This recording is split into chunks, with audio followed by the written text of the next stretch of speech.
வணக்கம், நான் தான் உங்கள் வெள்ளரிபாளையம் பேசுகிறேன். அதாவது காலையில் ஆல்ரெடி வீட்டில் பேசியிருப்பேன். வேலை அதிகமாக இருந்ததுனால வேலையை பார்த்தாச்சு. வேலை வந்து இப்போதைக்கு முடிஞ்சிச்சு. வேலை வந்து ஒரு படிக்கூடம் ஒரு சிம்பிளாக இருக்கிற மாதிரி பாருங்கள், நல்லாயிருக்கும். வீடில் மாடியில் ஒரு படிக்கூடு ப்ளஸ் கொஞ்சம் இடத்த சேர்த்து முன்னாடி ஃப்ரண்டேஜையும் சேர்த்து ஒரு சீட்டு போடுற மாதிரி சொல்லியிருந்தாங்க. சரி, ஓகே அப்படின்ட்டு நம்மளும் ஒரு சிமெண்ட் சீட்டு தான் ஃபுல்லாமே போட சொல்லியிருந்தாங்க. இதில் பார்த்தீங்கன்னா விசாகா சிமெண்ட் சீட்டு தான் கம்பெனி பயன்படுத்தியிருக்கோம்.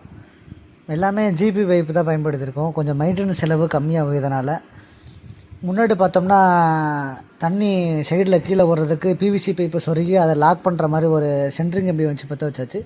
இதே மாதிரி வேலை உங்களுக்கும் பார்க்கணும் அப்படின்னா கீழே டிஸ்கிரிப்ஷனில் நம்பரை தனியாக கான்டாக்ட் பண்ணுங்கள், இல்லை ஸ்க்ரீனில் தெரிய நம்பரை கான்டாக்ட் பண்ணுங்கள். இது ஒரு அவுட்லுக் பார்த்திங்கன்னா நல்லாவே வந்திருந்தது. மறக்காமல் இந்த வீடியோ பிடிச்சிருந்துச்சுன்னா ஒரு லைக் பண்ணிடுங்க. இதே மாதிரி தொடர்ச்சியாக வீடியோஸ் பார்க்கணுன்னா ஃபாலோ பண்ணிடுங்க. தேங்க்யூ.